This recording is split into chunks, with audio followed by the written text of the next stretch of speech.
बिस्मिल्लाहिर्रहमानिर्रहीम। अस्सलाम वालेकुम student. Basic concept of vectors में आज हमारा डिस्कशन टॉपिक है रेक्टेंगुलर कोऑर्डिनेट सिस्टम। आइए अपने आज के इस टॉपिक को स्टार्ट करते हैं। रेक्टेंगुलर कोऑर्डिनेट सिस्टम और कार्टेशियन कोऑर्डिनेट सिस्टम, इसकी डेफिनेशन को सबसे पहले हम लोग देखेंगे। Two reference lines drawn right angle to each other are called coordinate axis. जब दो रेफरेंस लाइंस को ड्रा किया जाए student right angle to each other mean at the angle of 90 degree, this system will known as a coordinate axis. These lines are known as a coordinate axis. इसको नाम देंगे coordinate axis का। and this system is known as a rectangular coordinate system or Cartesian coordinate system। और इस system को हम लोग नाम देंगे rectangular coordinate system का और Cartesian coordinate system का। तो आइए इसे हम लोग डिस्क्राइब करते हैं version this diagram। ये सपोज करें मेरे पास एक horizontal line है x axis के along, ये वर्टिकल लाइन है, दोनों को एक दूसरे के राइट एंगल, देखिए 90 का एंगल बन रहा है यहाँ पे भी, यहाँ पे भी ये 90 का एंगल बन रहा है, ठीक है, ये एक दूसरे के राइट एंगल है। तो जब ये दो रेफरेंसेस लाइन वर्टिकल हॉरिजॉन्टल को एक दूसरे के राइट एंगल ड्रा कर दिया है, तो ये सारा ये लाइंस क्या कहलाएंगी? Coordinate axis कहलाएंगी। क्या कहलाएंगी? Coordinate axis कहलाएंगी। अब ये जो इनका पॉइंट ऑफ इंटरसेक्शन है स्टूडेंट, इसको हम लोग नाम देते हैं, इसको O से रिप्रेजेंट करते हैं और ये कहलाता है origin. The intersection point of two references line, horizontal line and vertical line is known as a origin। इसको origin का नाम देंगे हम स्टूडेंट। अब origin से मोस्ट राइट साइड पे horizontal line है, इसको हम लोग नाम देते हैं पॉजिटिव x एक्सिस का, और जो लेफ्ट साइड है origin से इस पॉइंट से, उसको नाम देते हैं नेगेटिव x एक्सिस का। The line above the origin along the vertical axis is known as a positive y-axis। The line below the origin, O से नीचे वाली लाइन को minus y-axis का नाम देते हैं। और सेकंडली अगर हम लोग देखें space between two axis, x axis y axis या इस इन दो एक्सिस के दरमियान में, इन दो एक्सिस के दरमियान में या इन दो एक्सिस के दरमियान में ये जो स्पेस होती है, इसको हम लोग नाम देते हैं स्टूडेंट प्लेन का। The space between two axes is known as a plane। तो ये किस किस के दरमियान में है? ये हो जाएगा x y प्लेन, ठीक है। सिमिलरली यहाँ पे minus x y plane, minus x minus y plane, और यहाँ पे वाई एक्स प्लेन ये हो जाएगा, ये प्लेन कहलाता है।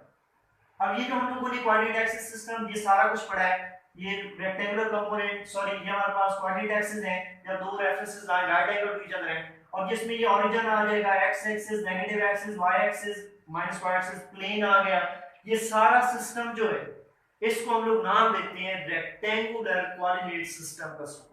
जैसे आप यूं भी कह सकते हैं कार्टेशियन कोऑर्डिनेट सिस्टम, जिसमें हमारे पास दो रेफरेंसेस लाइन को हम लोगों ने एक दूसरे के राइट एंगल ड्रा की है, ठीक है, उनका पॉइंट ऑफ इंटरसेक्शन ओरिजिन है।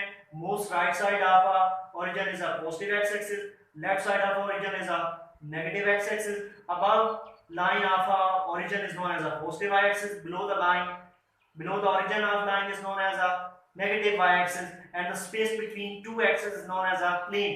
all these setup is known as a rectangular coordinate system or Cartesian coordinate system। इसमें देखिए तो हम लोगों ने ये जो सिस्टम इसको एक्सप्लेन किया है, ये हमारे पास टू डायमेंशनल सिस्टम है। कैसा है?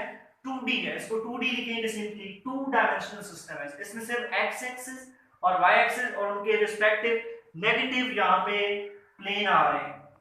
अगर हम लोग बात करें स्पेस की, स्पेस में हम लोग 3 डायमेंशन को डिस्कस करेंगे, जिसमें एक और एक्सिस हमें ऐड करना पड़ेगा, जिसको हम लोग नाम देंगे z एक्सिस का। सपोज करें ये मैं आपको कैसे समझाता हूँ z एक्सिस कैसे ड्रा होगा। This one is a horizontal line, vertical line, दोनों को इंटरसेक्ट करें।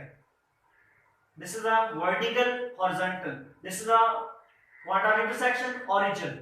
इससे राइट साइड पे positive x axis, negative x axis, positive y axis और ये वाला नेगेटिव y एक्सिस, ठीक है, ये दोनों में स्पेस प्लेन हो जाएगा। अब अगर हम लोग ने स्पेस की बात करनी है 3 डायमेंशनल, एक एक्सिस हमें और ड्रा करना पड़ेगा। यहां पे एक पॉइंट है तो इधर आ ऐसे ऐसे, ठीक है, ये टुवर्ड द रीडर इसको बोलेंगे पॉजिटिव z एक्सिस, और इनटू द पेज जो होगा या अवे फ्रॉम रीडर जो होगा इसको नेगेटिव z एक्सिस का नाम देंगे। और याद रखें x y z ये तीनों एक्सिस एक दूसरे के राइट एंगल होते हैं, 90 के एंगल बनाते हैं एक दूसरे के साथ। अगर हम लोग यहाँ पे बात करें स्टूडेंट, इसमें हमारे पास ये 3D सिस्टम हम लोगों ने ड्रा किया, यहाँ पे 3 डायमेंशनल सिस्टम है हमारे पास, और इसको ऑन पे 3D में ऐसे ड्रा किया जाएगा।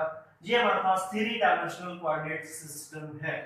अब अगर हम लोग बात करें यहाँ पे, ये हमारे पास 2D की बात करें, यहाँ पे कोई पॉइंट P है, इसकी लोकेशन को आप लोग डिस्क्राइब करना चाहते हैं, तो इसका डिस्टेंस निकालें फ्रॉम ओरिजिन, किस लाइन किस पॉइंट पे यहाँ पे लाई कर रहा है, ओरिजिन से इसका डिस्टेंस निकालें, ये कोई बन गया। अब इसके दो कोऑर्डिनेट लिखे जाएंगे ए एंड बी। कोऑर्डिनेट का मतलब है the points which describe the location with respect to axis. ये जो कोऑर्डिनेट मैंने लिखे हैं ए और बी, ये 2D में लिखे हैं, इनका क्या मतलब है आपको समझाता हूं। कोऑर्डिनेट का मतलब होता है पॉइंट्स, ठीक है, digits that describes the location और position of an object in space in plane. Plane में किसी ऑब्जेक्ट की पोजीशन को लोकेट करने के लिए, डिस्क्राइब करने के लिए जो हम लोग पॉइंट्स लगाएंगे, जो नंबर्स लेंगे, वो हमारे पास हम निकल आएंगे यहाँ पे कोऑर्डिनेट। अब देखिए इस पी पॉइंट पोजीशन को लोकेट करना है, इसका मतलब क्या है, इसके दो कोऑर्डिनेट हैं a b. A coordinate represents the x axis x coordinate and b coordinate second coordinate will represent the y coordinate, ये y axis का कोऑर्डिनेट होगा। इसका मतलब ये है a, अगर हम लोगों ने p पॉइंट तक पहुंचना है तो हमें a यूनिट वेक्टर जाना पड़ेगा x के अलोंग और b यूनिट वेक्टर हमें जाना पड़ेगा y के अलोंग। ये हमारे पास a यूनिट वेक्टर हम लोग जाएंगे x एक्सिस की तरफ और b यूनिट वेक्टर हम लोग जाएंगे y एक्सिस की तरफ, तो हम लोग इस P पॉइंट पे पहुंच जाएंगे। ठीक है, दोबारा सुने, अगर ये पॉइंट P है, XY प्लेन में इसकी पोजीशन को डिस्क्राइब करना है तो इसके कोऑर्डिनेट चेक करेंगे। टू डायमेंशनल है तो टू कोऑर्डिनेट होंगे, A एंड B, कोई भी नंबर हो सकता है। A की जगह पे 2 लिख सकते हैं, A की जगह पे 5 हो सकता है, इधर 6 हो सकता है। मीन 5A है तो मीन हमें 5 डिजिट्स 5 नंबर जाना पड़ेगा x के अलोंग, और B अगर 6 है तो हमें 6 डिजिट्स जाना पड़ेगा किधर, y के अलोंग। तो हम उस पॉइंट जो डेस्टिनेशन पॉइंट है उसकी पोजीशन पे पहुंच जाएंगे, उस पोजीशन को लोकेट कर लेंगे। अगर ये जो लाइन हमने ड्रा की है इस P पॉइंट की फ्रॉम द ओरिजिन, इसको हम लोग, ये वेक्टर है हमारे पास, इसको पोजीशन वेक्टर का नाम देते हैं, इसको हम लोग नेक्स्ट डिस्क्राइब करेंगे। इसका अगर हम लोग एंगल ड्रा करना चाहें, ये पॉइंट किस एंगल पे है with respect to x axis, ठीक है, तो हम लोग एक एंगल ड्रा करेंगे, एक लाइन एंगल जो कि एंटी क्लॉकवाइज डायरेक्शन में रोटेट करवाया जाएगा, इसको थीटा का नाम देंगे। ये इस पॉइंट P की with respect to x axis orientation बताएगा एंगल के हिसाब से। अगर सिमिलरली हमारे पास कोई पॉइंट P है, एक 3 डायमेंशन P पॉइंट है, अब 3D सिस्टम है, यहाँ पे 2D में 2 कोऑर्डिनेट थे, अब यहाँ पे कितने कोऑर्डिनेट होंगे, 3 होंगे, A B and C।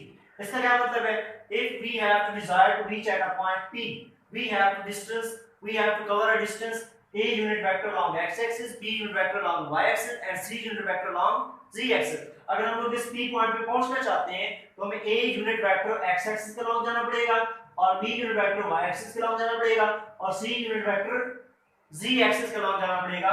तो हम लोग इस P पॉइंट पे पहुंच जाएंगे। अगर इसका हम लोग ओरिएंटेशन देखें विद रिस्पेक्ट टू ओरिजिन जो है, तो ये बनेगा इसका वेक्टर, और इसका अगर एंगल देखें, इस P पॉइंट की ओरिएंटेशन x के हिसाब से कितनी है, एंटी क्लॉकवाइज डायरेक्शन में एंगल ड्रा करेंगे हम लोग, ये एंटी क्लॉकवाइज में रोटेट करेंगे, ये अल्फा, और y के अलोंग से कितनी है, with respect to y axis क्या ओरिएंटेशन है, ये हमारे पास हो जाएगा बीटा, और z के हिसाब से कितनी है, वो हो जाएगा गामा।